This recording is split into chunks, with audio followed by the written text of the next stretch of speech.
So in the middle of Ois Beis of the Hayosheves Baganim, in continuation to what we began in the Maimer, which is a hemshech to Basi Legani of Tafshin Yud Aleph.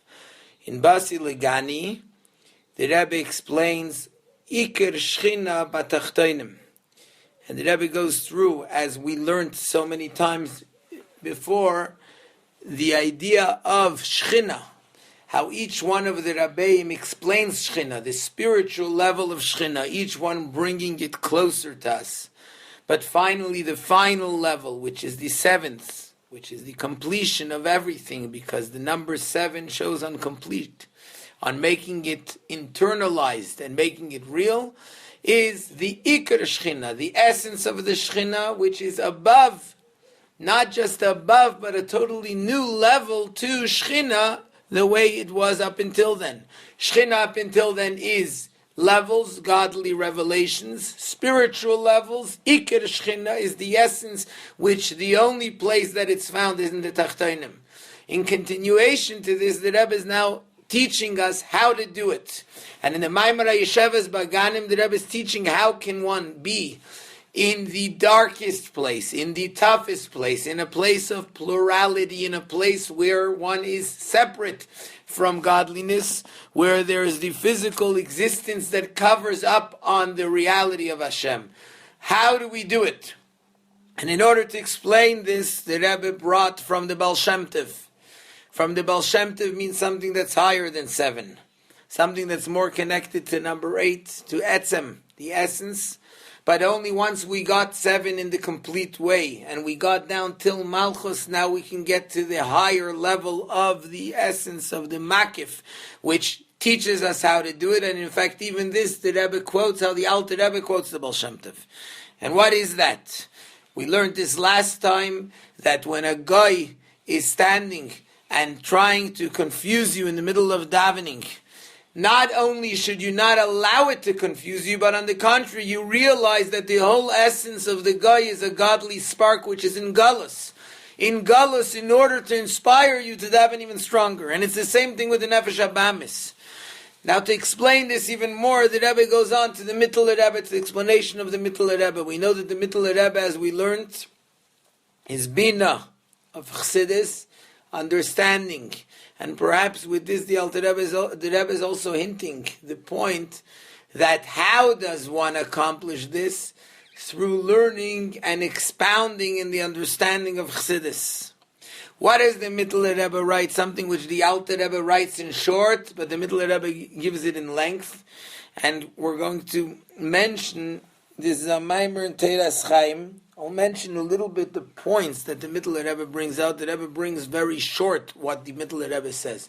But the Maimer in Teiras Chaim, in continuation to the Maimer of the Alter Rebbe, the Mittler Rebbe is explaining how Galus is Zriya. Galus is like planting.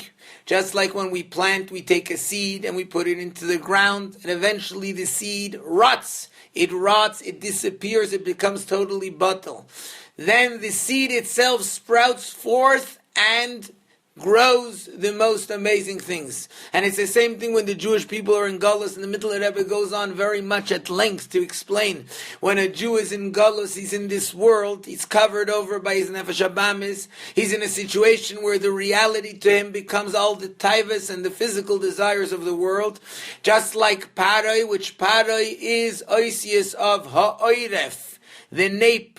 The nape, meaning Paroi is the one who says, Lo yodaiti esavai, I don't know about godliness. Paroi is tough-necked and doesn't want to accept and understand godliness. He says, just surrender to the physical existence of this world. What happens in Geula, Vayihi b'shalach Paroi Yisa'am, the Mittler Rebbe explains that there comes a time that not only Paroi doesn't cover over, but the Paroi itself becomes that which brings a Jew closer to Hashem. Paroi hikriv, Paroi brings a Jew closer to Hashem.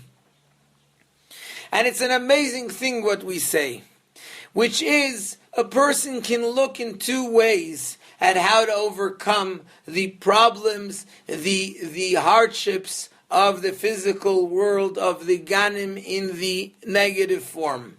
One way is let's fight it.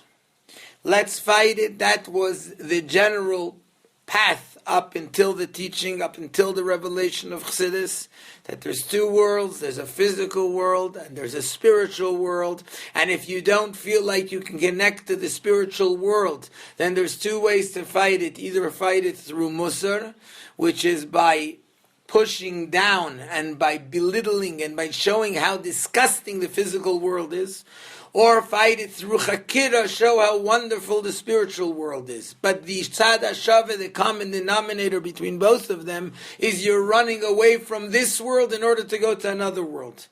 Chassidus teaches, no. Take a look and understand how both the physical and the spiritual were all created by Hashem. Kei lechot bram, like the Rebbe brings in Hayom Yom. There's one Eibishter who created everything, and it's all for the purpose of making a dira b'tachtonim. Realize how it's all one. And the truth is that in a sense, even more specifically, after reaching Malchus, even in Chassidus itself, it's specifically in our generation where we are taught how to do it specifically by finding the reality of the physical world itself. Not by running away. That's the whole concept of Chassidus, but it's especially brought out in our time.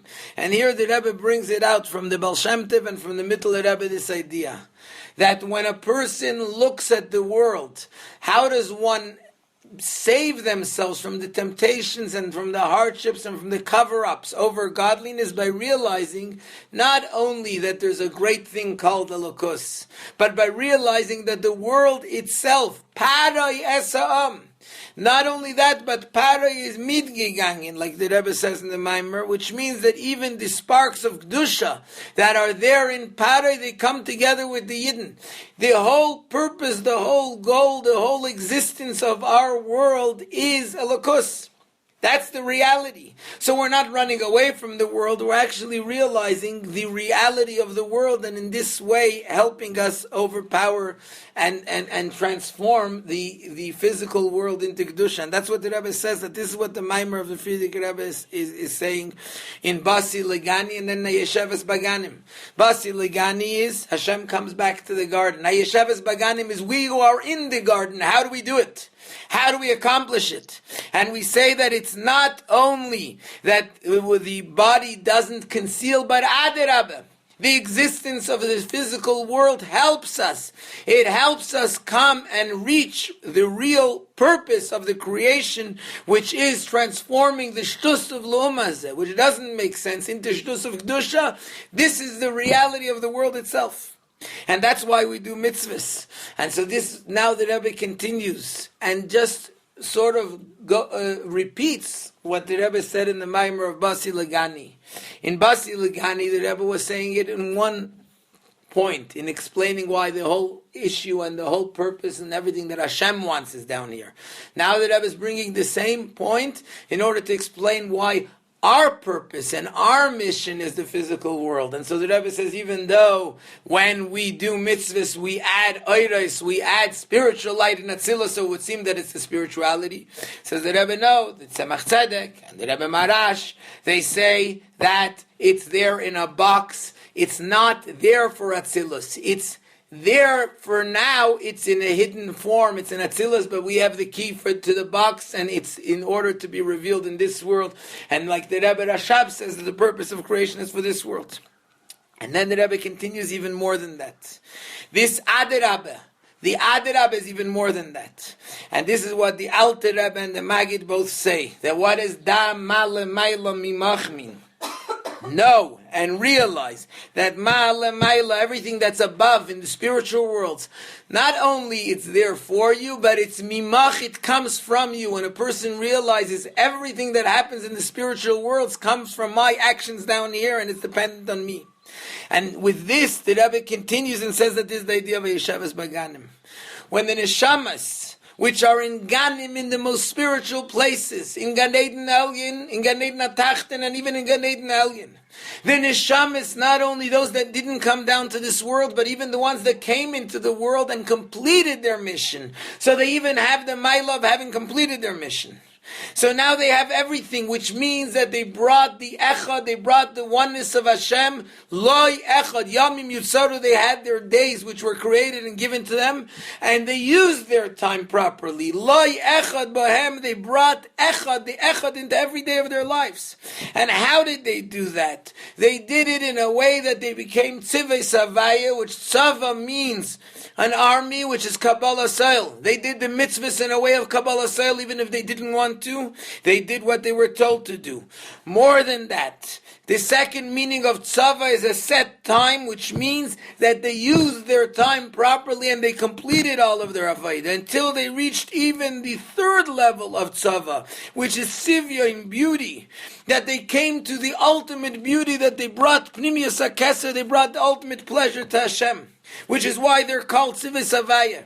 So we're talking about the neshamas who are now in the highest place, both those who never had to come into the world and those who completed everything that they were supposed to do in this world. They come and listen because of the beauty and the amazingness. They cause the pleasure to Hashem. They reach Keser. But that's not what it's all about. That's not the purpose. That's not the goal. That's not the mission. This is what we have to realize, that they're coming to listen to who? To who are they coming to listen? To the neshamas. Not just neshamas that are down here in bodies. Neshamas that are in a physical world where the physical world is their existence. Who are these neshamas? Are they tzaddikim? No.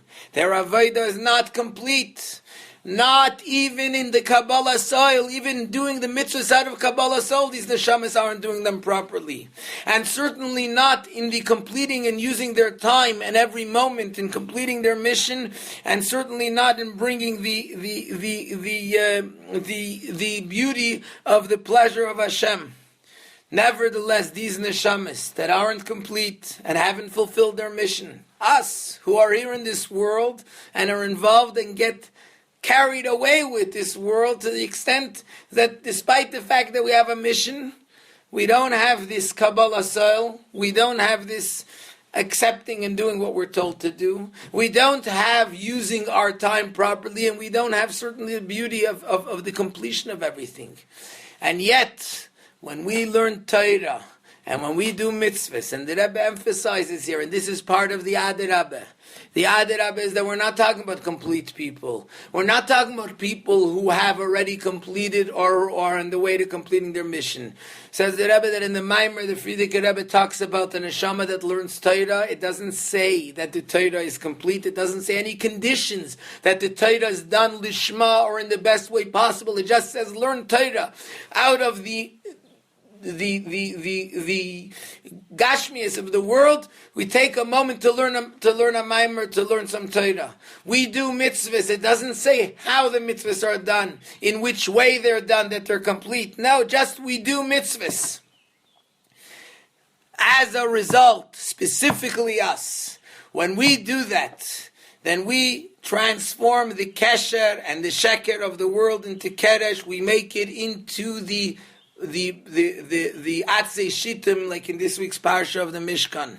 We connect the light of Hashem with the world. We transform the lowest thing. We transform the lumas, that we transform the klip of the world into Elokos, into something which becomes a place for Elokos.